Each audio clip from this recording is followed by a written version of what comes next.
are you in?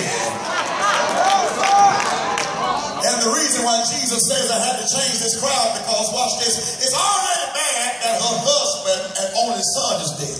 But back in those days, watch this, whenever a funeral was going on, back in those days you had what we call hired professional mourners. And these were the people who wasn't on an assignment. Their only job was to show up and to cry out loud. In other words, making it worse than what it really is. And what I come to discover, sometimes God says before he works anything out or turn anything around, sometimes he got to get you away from the mourners in your life.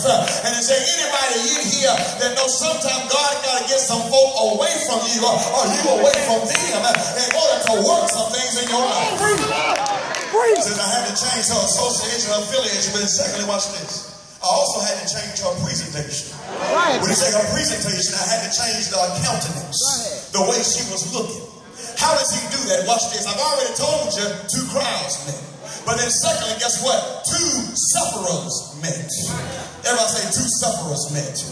What 2 sufferers met? Here it is. The mother who suffered. Then Jesus Christ, who can identify with our suffering. I think that's good news tonight. As a matter of fact, that's good news because I know if nobody else understands what I'm going through, then he understands what I'm going through. And watch what Jesus tells his mother. He walks up to her and he says, weep not. In other words, stop crying. Jesus, you mean to tell me this woman has lost her husband and her son, and the first thing you tell her is not crying?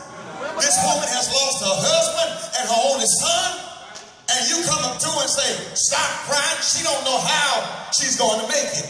And I hear Jesus saying that's the problem right there, because she don't know how she's going to make it, but I know how she's going to make it. In other words, he says, I'll tell her to stop crying also because the minute she stops crying is a direct sign to me to let me know that she has turned it over to me. And I come to help somebody here tonight to let you know that if you want him to turn some things around, you're going to have to turn it loose. And is there anybody in here that know when you turn it loose and turn it over, that's when he'll turn it around? I must say this.